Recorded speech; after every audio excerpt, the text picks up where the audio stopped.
Então, boa tarde.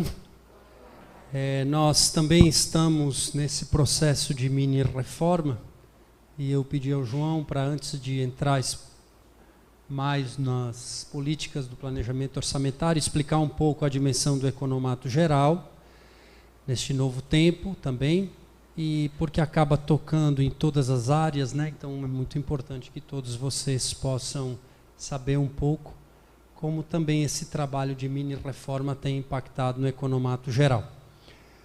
Então vamos passando aqui os slides. Nós temos 6 grandes metas que foram colhidas no documento da Assembleia. Então, a primeira é realmente trabalhar todas as lideranças da comunidade em vista da boa vivência da comunhão de bens. Isso, então, vai tocar e atingir a todos nós, como governo geral e também nas missões. O documento da Assembleia deixa muito claro isso, a importância do testemunho, da vivência, da experiência. E, ao longo dos anos, sempre se fala. E também, para que o pastoreio disso aconteça, é muito importante que todas as lideranças estejam bem formadas neste aspecto. O segundo é que todas as missões, a partir da fase edificada na Rocha 2, devem caminhar para adquirir um SEV. Só que dessa meta, a gente já começa, claro, nós vamos fazer o planejamento, mas nós já começamos a vislumbrar toda a dimensão dos centros de evangelização. Desde o primeiro centro daquela missão, até a missão que seja alma da cidade, tenha vários centros. Então, tudo aquilo que foi acontecendo ao longo desses últimos tempos, né, da campanha, da revitalização dos SEVs, tudo que o plano evangelizador e o plano de providência, desenvolvimento e sustentabilidade, ele está dentro do plano evangelizador, então tudo que o plano diz, nós vamos tentar implantar e cascatear para as missões. Certamente também, com o passar do tempo, vão surgir as metas para as casas comunitárias, e à medida também que a estruturação vai acontecendo e as coisas novas vão surgindo. Próximo. O terceiro é implantar o plano de providência, desenvolvimento e sustentabilidade que está dentro do plano evangelizador. É muito importante que esse plano seja implantado, porque quando nós começamos a implantação, veio todo o desafio aí do coronavírus e do isolamento. Então a gente precisa retomar a implantação desse plano e se for o caso também, se precisar ser atualizado, pode ser atualizado, mas é muito importante que ele chegue, ele adentre na comunidade como um todo, né? Ele ainda está como uma pregação aqui, uma live aqui, mas nós precisamos construir um planejamento para a implantação desse plano. O quarto é a consolidação da arrecadação internacional, né? Que no documento da Assembleia ele fala da comunhão entre as nações. Nós, inclusive, é uma dos nossos projetos da mini-reforma, é ter lá na assistência internacional essa equipe. Já tem 3 pessoas, se eu não me engano, uma para a parte jurídica, que está aqui com a gente, e uma outra irmã que vai sair de uma missão para trabalhar mais nos eventos de arrecadação e alguém para a tesouraria. Estamos esperando em breve a nomeação da coordenação desse trabalho. Mas o objetivo é nós criarmos a comunhão entre as nações. Isso é, nós conseguirmos que as missões que têm uma sociedade, vamos dizer, mais privilegiada economicamente, ela possa ser enriquecida com aquelas nações que têm uma sociedade mais fragilizada economicamente. Para isso serão eventos, serão produtos que serão confeccionados pelas pessoas que nós evangelizamos dos países pobres e que poderão ser comercializados com valor agregado nos países ricos. E vai gerar essa comunhão e essa integração, e Deus sabe aonde isso poderá chegar. O 5 é estabelecer modelos de gestão financeira integrada, que é um pouco, surgiu para nós o modelo da unificação financeira.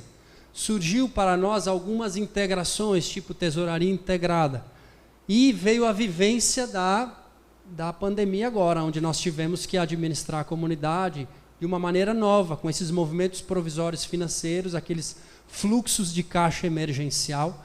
E a gente foi entendendo que o dinheiro espalhado, muito espalhado, ele perde a força dos grandes passos que a comunidade precisa dar. Agora, como organizar isso? Como integrar mais? Como está muito setorizado. É como se cada setor, pequeno, médio ou grande, tivesse uma estrutura complexa financeira, uma conta bancária, uma procuração, um gestor, um planejamento, uma margem de contribuição. Isso estava esvaziando as forças da comunidade. Nós precisamos começar a integrar mais. Integrar talvez mais. Aqui na diaconia, economicamente, talvez nós possamos nos integrar mais. Em Fortaleza, principalmente os centros de evangelização dentro da matriz, a diaconia cada vez mais também dentro da matriz, as missões, eu acho que muita coisa deverá surgir nesse aspecto. E por fim, um dos aspectos do documento da Assembleia, que falava muito de transparência, e claro, poderão surgir, virá o tempo novo do Conselho Fiscal, que eu acho que vai surgir, o Conselho Econômico, que eu acho que vai surgir, e também os comitês gestores dos fundos. A gente foi vendo que a comunidade foi se organizando em torno de vários fundos, e que hoje estão espalhados pelo mundo inteiro, nas missões e aqui no governo geral. Então nós precisamos começar a organizar as políticas desses fundos, os comitês desses fundos, a prestação de contas desses fundos, e também as prestações de contas dos economatos locais, dos setores, organizar ainda mais toda essa parte de transparência da comunidade. Então, para isso,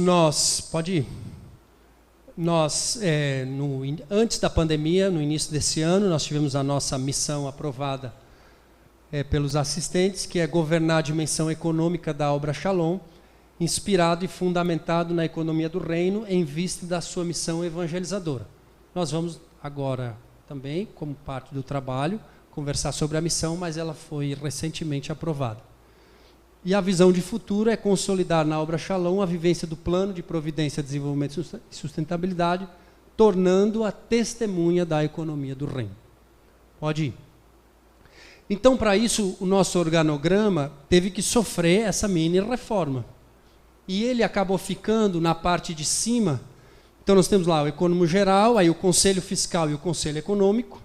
E aí nós temos 3 grandes áreas de atuação, que é o escritório do economato geral em Fortaleza, a dimensão econômica da diaconia, que juntas formam a dimensão econômica do governo geral, e a gestão das missões.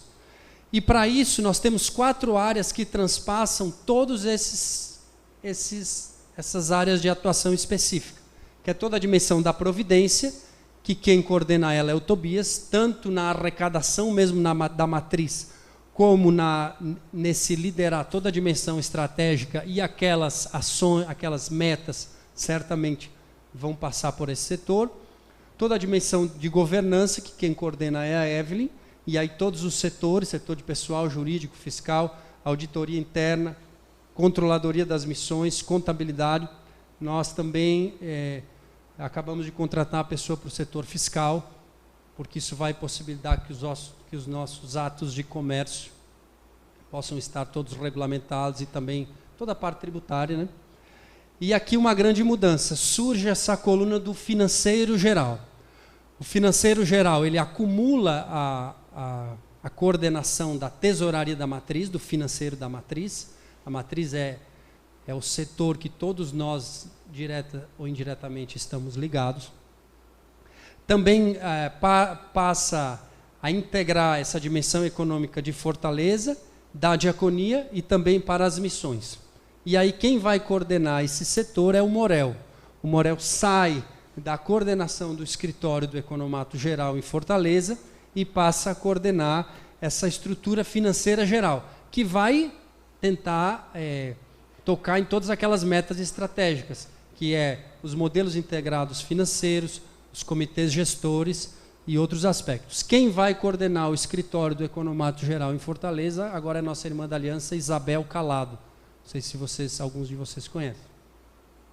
E na parte de patrimônio, que é assumir as coisas que nós aqui no governo geral fazemos, por exemplo, a construção do prédio, né, que nós começamos aqui, tem a questão da igreja, tem também, se Deus quiser, nós vamos começar a construir o Espaço Educativo de Paz em Fortaleza, estamos já construindo o Espaço Educativo de Paz em Chaves, então são construções estratégicas que nós precisamos acompanhar de perto, que no caso aqui é o Éder quem coordena essa equipe. Pode ir. Então, as políticas do planejamento orçamentário. Todos vocês receberam todas as políticas, porque naquele texto ele é um pouco de política e treinamento. Eu vou me deter só na essência das políticas. Primeiro, quem deve elaborar o PO, todos os setores que têm uma movimentação financeira, né, que já sabemos quem são. O período de abril de 2021 até março de 2022. Os prazos, Fortaleza ainda vai definir. Na diaconia, o envio para aprovação é 24 de outubro e das missões será dia 22 de novembro. Fortaleza nós vamos definir ainda. E o prazo de entrega. Então, Fortaleza vamos definir, na diaconia, nós aqui 24 de outubro e as missões 22 de novembro. A questão da margem de segurança. A margem de segurança, nós começamos a amadurecer no entendimento de quando ela existe e quando ela não existe.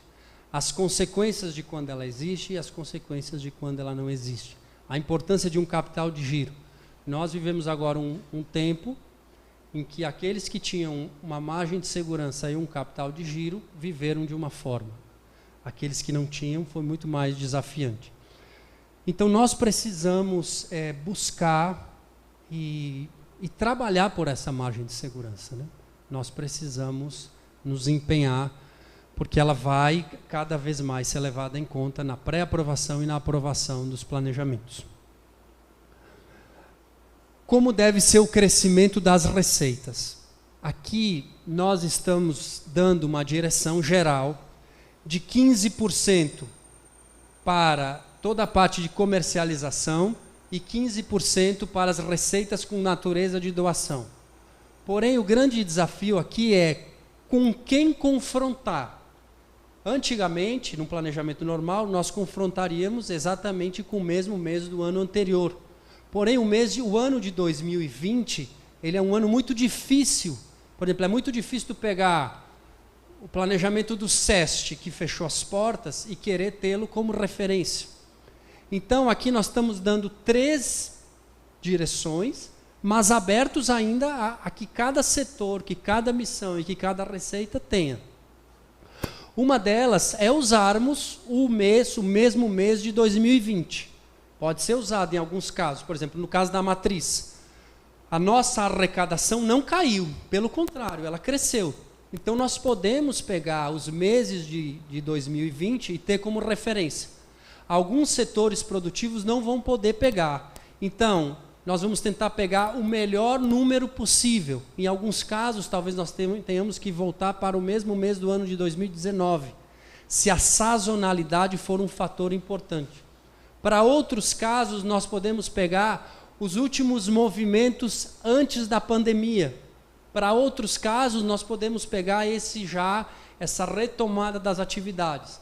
Então, nós vamos ter que ir vendo e dialogando com cada uma dessas realidades. As missões, com a gestão das missões e a controladoria das missões, os setores de Fortaleza farão esse diálogo com a comissão que nós vamos organizar lá, e os aqui da diaconia com o Adalto. O Adalto, que é a minha segunda pessoa, não sei se os outros assistentes têm, mas eu tenho a segunda pessoa. Está sendo preparado para o amor. Vai. Item 6. Busque-se em tudo e sem prejuízo das nossas ações a meta da manutenção ou da redução das despesas. nós vamos entrar num novo tempo a partir de janeiro de 2021. Nós vamos, depois eu vou explicar, nós vamos ter, que também faz parte desse tempo novo, um ajuste na nossa personalidade jurídica e alguns passos que nós vamos precisar dar. Um deles é que a partir de janeiro de 2021 nós vamos precisar começar a recolher a cota patronal dos funcionários, que é 25,5%. Então, vocês imaginam o que é pegar a folha de pagamento do setor que vocês são responsáveis e aumentar essa folha em 25%. Certamente, isso vai trazer um novo desafio financeiro. Também, que é o outro slide, pode passar. Nós vamos começar a partir de janeiro de 2021, porque também esse ajuste da personalidade jurídica nos dá agora a condição de fazê-lo. Nós vamos começar a recolher mensalmente de todos os irmãos que estão consagrados da comunidade de vida a previdência da comunidade de vida. Como era antes? Antes os setores passavam para o fundo, e aí algumas vezes conseguiam, outras vezes não conseguiam, aí ficavam tentando numa queda de braço, uma dívida. Agora não, agora vai ser gerada a guia tem um vencimento, e se ela não for paga, tem que gerar nova guia com juro e multa, e se ela não for paga, ela vai ser uma nova guia com juro e multa. Então não tem mais a faculdade de, não sei se vai dar, não sei se eu vou conseguir. A partir de janeiro de 2021, haverá uma nova incidência tributária sobre todos nós. E esse tipo de incidência não tem diálogo, não tem conversa, não tem como empurrar um pouquinho para frente. E isso vai requerer mudanças nas nossas despesas, porque a conta não vai bater. A conta não vai bater. Esse surgimento de despesas novas não vai bater com as despesas que já existem e não vai bater, pelo menos, com a arrecadação a curto prazo que nós teremos. Nós vamos trabalhar para crescer? Vamos. Mas nós não teremos esse tempo. Então, nós vamos precisar de ajustes e de cortes nas despesas. Estamos vendo várias. Estamos fazendo o estudo de várias. Exemplos, por exemplo, talvez alguns repasses, que nós vimos que os repasses das famílias da comunidade de vida do governo geral estão muito altos. Certamente nós vamos ter que ajustar um pouco o valor do repasse para os filhos e o valor do repasse para o casal. E outras despesas que vão começar a ter que ser trabalhadas, para que nós possamos viver esse novo tempo. Próximo. Também a questão da relação custo-faturamento para o planejamento orçamentário. No governo geral, a gente tem colocado para as livrarias 60% de custo e para as lanchonetes 35% de custo. Nas missões, as livrarias 65% e as lanchonetes 40%. Tudo isso também depois pode ser dialogado, mas nós precisávamos ter uma referência. A referência é essa. O que é que vai no planejamento? As entradas e as saídas, para a gente não se esquecer de nada. O que são as entradas? As entradas são as receitas e se o setor tem algum contas a receber. E o que são as saídas? As saídas são as despesas, as saídas também são os investimentos e as saídas são o parcelamento das dívidas. Isso tudo compõe as saídas, que confrontando com as entradas vai dar um resultado e que daí gera a margem de segurança. Por fim, antes das perguntas, um brevezinho texto sobre essa nova personalidade jurídica que sofre esse ajuste a partir de janeiro de 2021. Vou ler literalmente aqui como ele está. Para permanecer navegando em águas profundas, a comunidade discerniu alterar a natureza jurídica do Estatuto Civil do Brasil. O Estatuto Civil em vigor hoje no Brasil, ele é de 1982, da nossa fundação, a Associação Shalom. Com a alteração estatutária, o registro civil passará de associação para organização religiosa. E a alteração será efetivada em janeiro de 2021, de maneira a coincidir com o exercício financeiro. Isso é, a partir do dia 1º de janeiro de 2021, o exercício financeiro, isso é, aquilo que vai gerar a contabilidade no final do ano, ela já é dentro dessa lógica. Essa alteração jurídica vai viabilizar meios mais adequados para a comunidade cumprir sua missão no Brasil, tendo em vista o âmbito jurídico, que de fato a comunidade é uma entidade religiosa. Depois nós podemos, num outro momento, conversar mais detalhadamente sobre isso. Perguntas? Vitor tinha levantado a mão?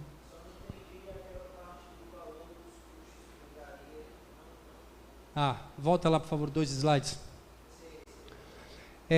Quando uma missão, por exemplo, ela coloca assim, venda de lanchonete, R$1.000, automaticamente nós temos que botar o custo, no caso aqui, de 35%, para a reposição da mercadoria. Na lanchonete, na livraria é a mesma coisa.